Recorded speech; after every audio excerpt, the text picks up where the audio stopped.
सांगोल्यातील युवकासाठी तत्पर मदत. स्वप्नील नरुटे यांची सामाजिक बांधिलकी ठळक. हेरले परिसरात हातकणंगलेतील मतदानाच्या दिवशी सांगोल्यातील एका युवकावर दुर्दैवी परिस्थिती ओढावली होती. या घटनेची माहिती मिळताच स्थानिकांनी तात्काळ मदतीसाठी स्वप्नील नरुटे यांच्याशी संपर्क साधला. परिस्थितीची गंभीरता लक्षात घेऊन त्यांनी कोणतेही राजकीय सामाजिक पद न पाहता थेट मदत कार्याला प्राधान्य दिलं. घटनेच्या क्षणी आवश्यक पोस्टमॉर्टम प्रक्रिया सुरळीत पार पडली. त्यांच्या तत्पर प्रतिसादामुळे आणि सामाजिक भावनेनं स्थानिक नागरिकांकडून मोठ्या प्रमाणात कौतुक होत आहे. स्वप्नील नरुटे यांनी समाजसेवा हीच खरी प्राथमिकता हे पुन्हा एकदा कृतीतून दाखवून दिलंय. कर्तव्याला प्राधान्य देत दिलेली ही मदत अनेकांसाठी आदर्शवत ठरते. स्थानिक नागरिकांनीही त्यांच्या वेगवान प्रतिसादाचं आणि मानवी मूल्यांना दिलेल्या प्राधान्याचं मनापासून अभिनंदन केलंय. पोपट आनंद हजारे, आम्ही सांगोलवरून आलतो आणि आमच्यातला एका चुलत भावाचा ॲक्सिडेंट झालता. ॲक्सिडेंट झाल्यानंतर रात्री ॲक्सिडेंट झालता आणि आता हे नगरपालिकेचे उमेदवार आहात.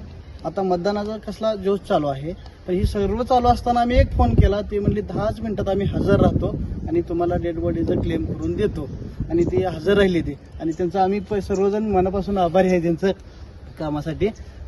एवढी सेवा चांगली देणारा नगरसेवक, एखाद्या नगरसेवकाचा उमेदवार असताना तो स्वतः येऊन डेड बॉडीसाठी आपल्या कामाचं तात्पर्य समजून तो हजर राहिला आणि आम्हाला सगळं सहकार्य केलं. ह्याबद्दल त्यांचा आम्ही मनापासून धन्यवाद.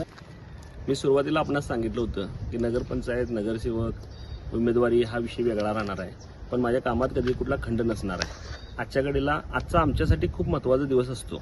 त्या ठिकाणी मी सुद्धा बूथवर होतो, पण ज्यावेळी या लोकांचा मला फोन आला की असं झालंय, त्या लोकांना दुःखात ठेवून मी सुखात राहू शकत नाही. आणि उमेदवारी किंवा इलेक्शन निकाल हे होत राहतील, सोडून द्या. ज्या दिवशी मी सांगितलं होतं उभा राहताना की माझा निकाल काही पण असू दे, माझ्या सेवेत खंड नसणार आहे, तेच मी शब्द पाळलाय. आजच्या घडीला मतदान चालू असताना सुद्धा त्या ठिकाणी येऊन यांची पोस्टमॉर्टम आवरून देऊन मी परत तिथं जाणार आहे. माझी फॅमिली तिथं आहे. हे काम करतोय किंवा माझा मोठापणा सांगण्यासाठी मी हे तुम्हाला सांगत नाही. तर ज्या माणसानं आपलं वचन दिले त्या शब्दाला जाणलं पाहिजे आणि जागलं पाहिजे असं मला वाटतंय. निकाल काही असो, सेवेत कुठलाही खंड राहणार नाही. नमस्ते.